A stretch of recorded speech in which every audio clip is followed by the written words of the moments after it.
ऋषि मित्र को ढूंढते हुए कैलाश पहुंचते हैं।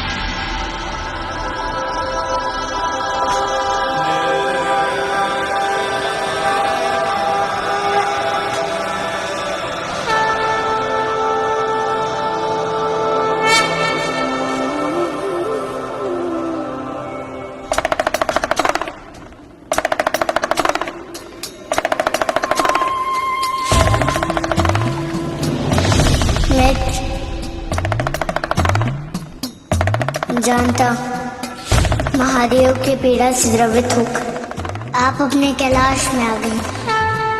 पहली बार आपके कैलाश को अपनी आंखों से देख रहा हूँ। यहाँ की आभा और यहाँ की पवित्रता अद्भुत है मित्र।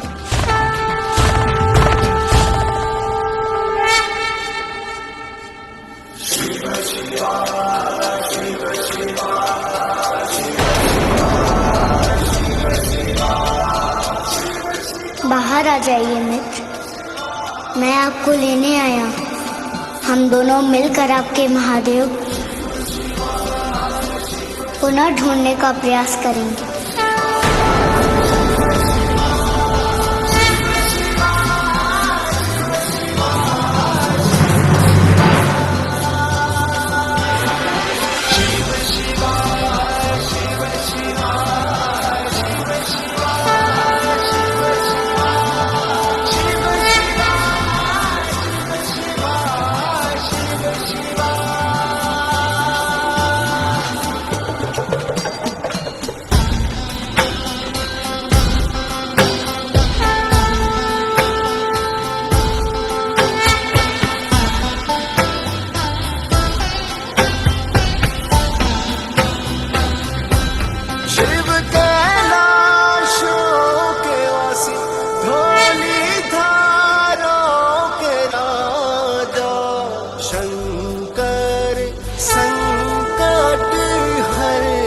अंततः प्रभु महादेव बनने आ गए।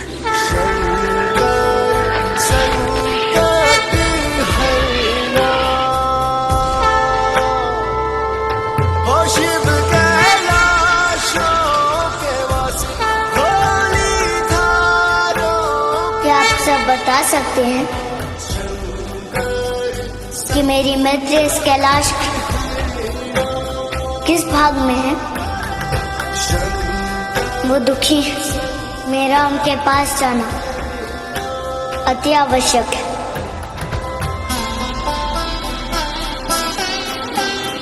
नंदी जी, मैंने आज से पहले प्रभु को इतना भाव विभल कभी नहीं देखा। माता अचानक अदृश्य हो गई है पुष्पदत्त, बिना किसी को कुछ बताए। नंदी जी, माता के अचानक अदृश्य होने का क्या कारण हो सकता है? मेरा अनुमान था कि माता के अदृश्य होने का उद्देश्य प्रभु को यहां कैलाश लाना था, महादेव को उनके वास्तविक स्वरूप में परिवर्तित करना था। परंतु ऐसा नहीं। हाँ पुष्पदत्त, मेरा अनुमान असत्य निकला। कैलाश आने के उपरांत भी प्रभु महादेव में परिवर्तित नहीं हो पाए। नंदी जी, क्या अब हमारे प्रभु कभी महादेव नहीं बनेंगे? क्या उन्होंने सदा सदा के लिए ये बाल स्वरूप धारण कर लिया? क्या अब हम सदा सदा के लिए अनाथ रह जाएंगे? प्रभु की लीला तो प्रभु ही जानते हैं पुष्प। हमें अपने आस का पतवार नहीं छोड़ना है बस।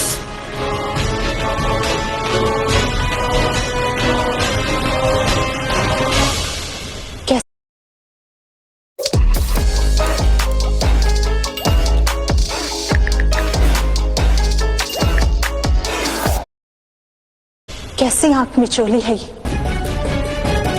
बहन पार्वती ने कितने यत्न किए, कितने प्रयास किए बाल शिव को कैलाश लाने के, उन्हें महादेव बनाने के, परंतु कभी भी ऐसा कोई संयोग नहीं बना। और जब एक बार बना भी तो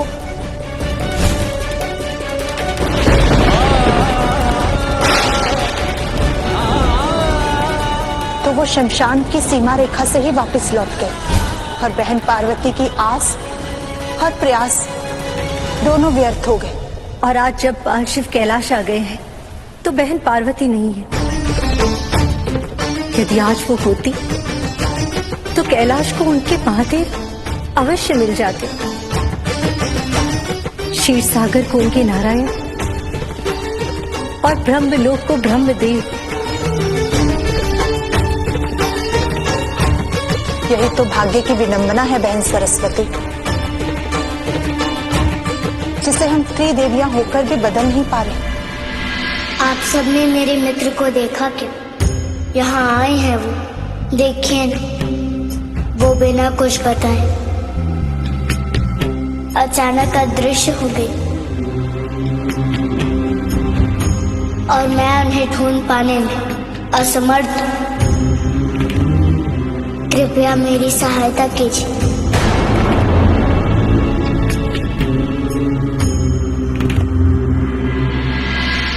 पता नहीं किस शक्ति ने बहन पार्वती को बाल शिव से दूर कर दिया है। तो क्या ये इनकी दूरी कभी न समाप्त होने वाली दूरी है बहन लक्ष्मी? क्या पुरुष और प्रकृति का मिलन कभी नहीं होगा? क्या सृजन का चक्र सदा के लिए रुक गया? जब तक बहन पार्वती वापस नहीं लौटेंगे तब तक तो ऐसा ही प्रतीत होता है। परंतु बहन पार्वती के अदृश्य होने का कारण क्या हो सकता है?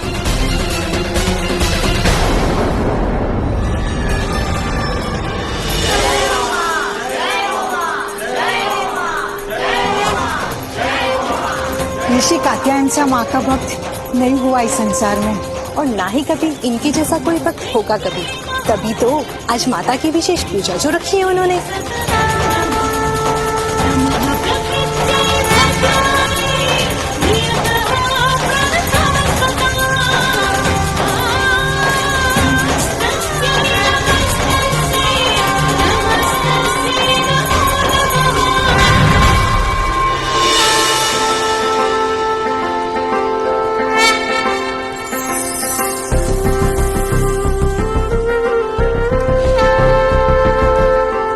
बस केवल तू ही तू है माँ, तू ही तू है, तू ही सार है, तू ही समग्र है,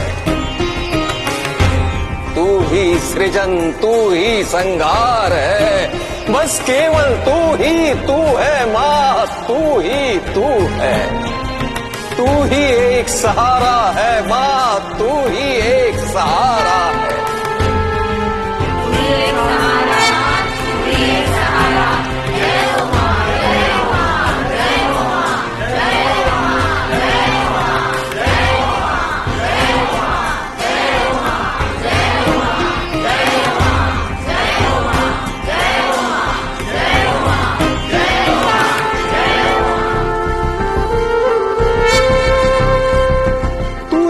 दूर क्यों है माँ?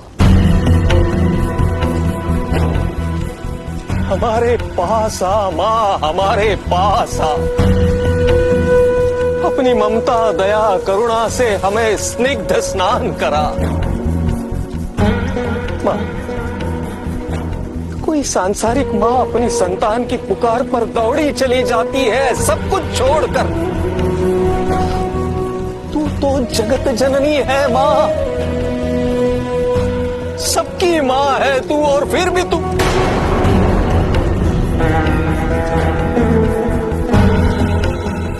तू नहीं आ रही है माँ।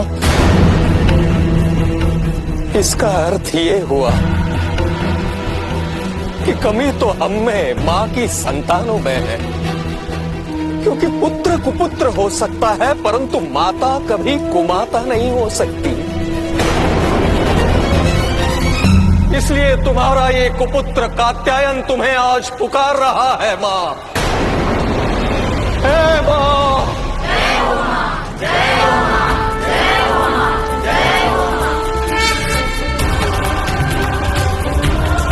आओ माँ, मेरी ये इच्छा है माँ कि मैं जगत जननी की सेवा मेरी पुत्री के रूप में करना चाहता हूँ। मेरी ये इच्छा पूरी करने के लिए तुम्हें मेरे पास आना पड़ेगा माँ, क्योंकि इसके अतिरिक्त तो मेरी कोई इच्छा ही नहीं है माँ। न पत्नी की न परिवार की, इसीलिए तो मैंने विवाह भी नहीं किया, परिवार भी नहीं बसाया। परंतु तुम्हें मेरी ये इच्छा पूरी करनी होगी माँ। तुम्हें मेरी पुत्री के रूप में मेरे पास आना पड़ेगा माँ। मेरी पुत्री के रूप में मेरे पास आना पड़ेगा तुम्हें माँ।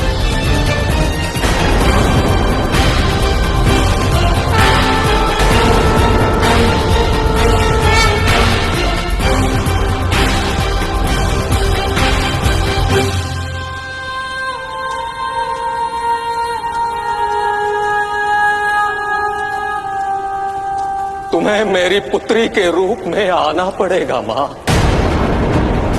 और तुम्हें अपनी पुत्री के रूप में पाने के लिए मैं अब तप करूंगा। और ये तप तब तक चलता रहेगा जब तक तुम पुत्री के रूप में मेरे पास नहीं आती। यही मेरा अटल निर्णय है।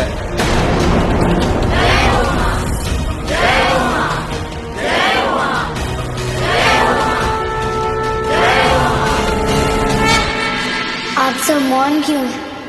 बताइए ना मेरी मित्र कहाँ है? यदि माता को देखा होता, माता यहाँ आई होती तो अवश्य बताते प्रभु। हम तो स्वयं माता के तरस को तरस गए, और ऊपर से ये विपदा। यहाँ नहीं है तो कहाँ चली गई?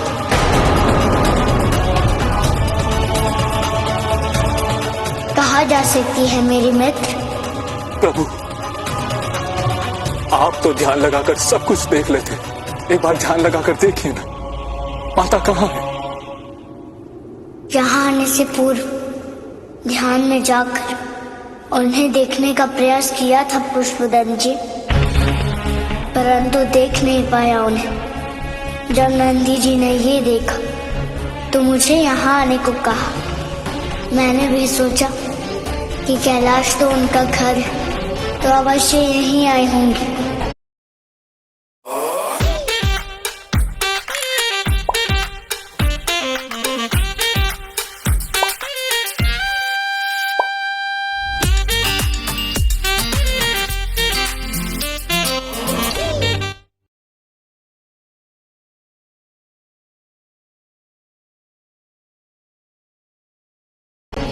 परंतु वो तो यहाँ भी।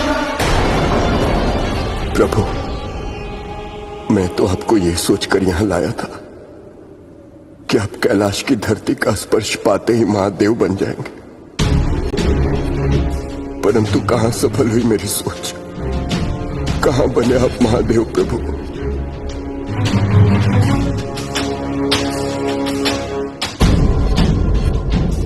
प्रभु, मेरे मन में एक विचार सूझा है, हो सकता है कि आप उससे माता को देख पाए।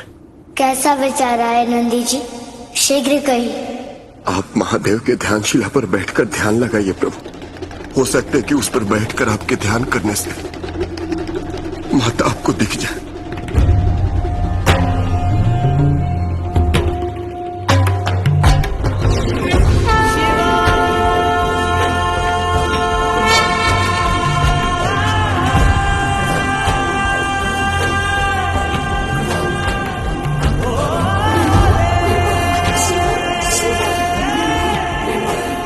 अंततः आज कैलाश का भाग्य जाग ही गया।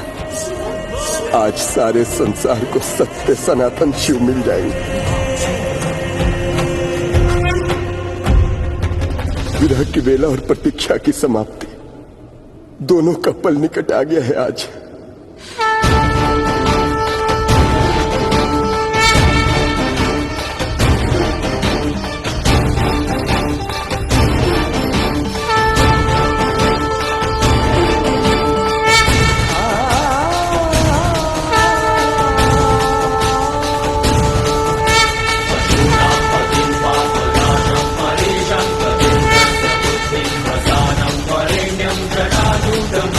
Durandam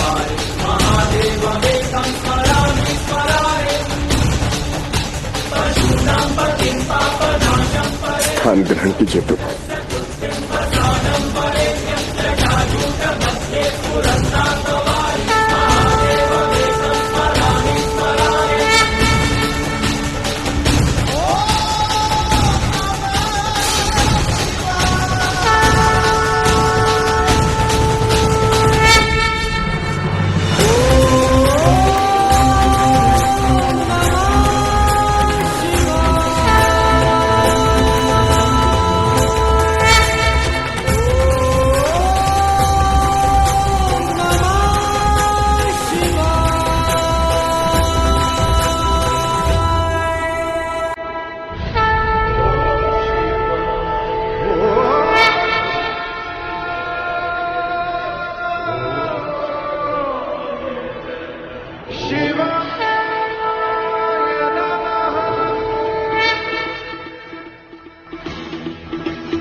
मित्र, आप कहाँ हो मित्र?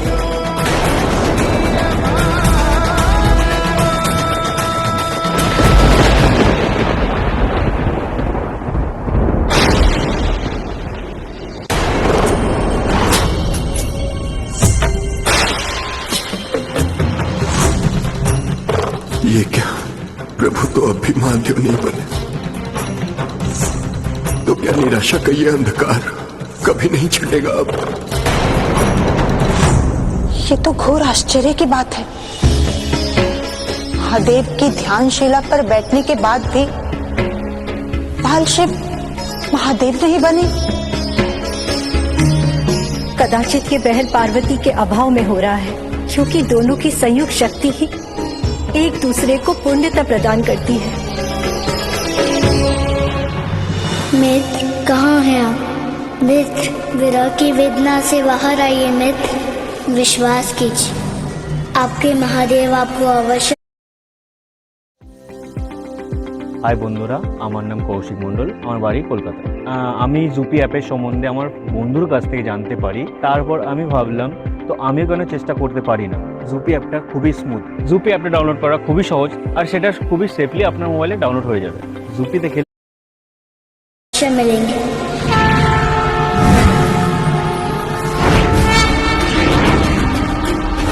आप मुझे कहीं दिखाई नहीं दे रही, सामने आइए मित्र। ये तो मित्र का स्वर है। मित्र, आप दुखी क्यों हैं? आप रो क्यों रही हैं? कहाँ हैं आप मित्र?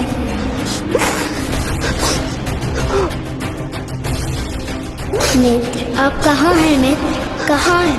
सुन रही हैं आप मुझे मित्र? मैंने कहा ना, आपके महादेव आपको अवश्य मिलेंगे। विश्वास कीजिए मुझ पर, मत रोइए, मेरे समीप आइए मित्र।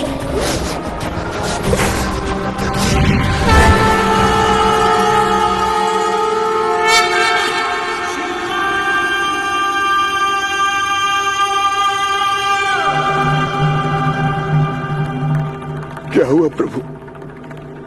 आपके नेत्रों से अश्रुओं की धारा क्यों प्रभु? मित्र ने स्वयं को सूर्य में समा लिया है नंदी जी, और स्वयं को उनके ताप से जला रही है। माता स्वयं को सूर्य के ताप से जला रही है? हाँ नंदी जी, इस संसार से मित्र अपने अस्तित्व को मिटा रही है। और दुखद तो ये है, संभवतः दूरी के कारण उन तक मेरी पुकार नहीं पहुंच पा रही। अब क्या होगा प्रभु? उन्हें रोकना होगा नंदी जी। आपके अतिरिक्त उन्हें और कौन रोक सकता है प्रभु? रोकिए ना। परंतु मैं कैसे रोकूं? उन तक तो मेरी पुकार पहुंच भी नहीं रही। ऐसे में उन्हें रोकने के लिए सूर्य पर जाना होगा। परंतु सूर्य पर जाएगा कौन प्रभु? यही सबसे विकट समस्या है कि कौन जाएगा सूर्य पर। मित्र को निराशा में ऐसा पग नहीं उठाना चाहिए था नंदी जी। आशा और विश्वास पूर्ण प्रयास लक्ष्य प्राप्ति का अस्त्र होता है। परिस्थितियों के सामने अस्त्र डाल देने वाला युद्ध का कभी विजेता नहीं होता। मुझे अपने मित्र से ऐसी आशा कदापि नहीं थी।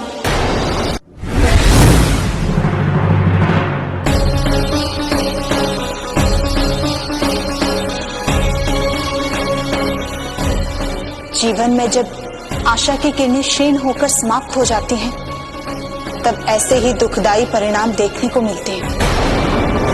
पर जीवन को समाप्त कर देना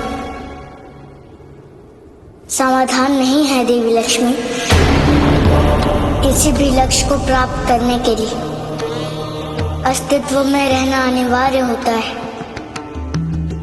जब मित्र अस्तित्व में रहेंगे तभी तो अपने महादेव से मिल पाएंगे। उनको उनके महादेव से मिलवाने के लिए हमें उन्हें सूर्य के गर्भगृह से वापस लाना ही होगा। उन्हें वहां से वापस लाने का एक ही उपाय है। क्या उपाय है? किसी भक्त की पुकार। तात्पर्य? महादेव के जाने के उपरांत बहन पार्वती ने सदा अपने दायित्व का पालन किया है, सदैव त्याग की मर्यादा का मान रखा है। ऐसी बहन पार्वती को अब जब उनका कोई सच्चा भक्त पुकारेगा तो वो स्व को भूलकर अपने भक्त के पास अवश्य आ जाएंगी।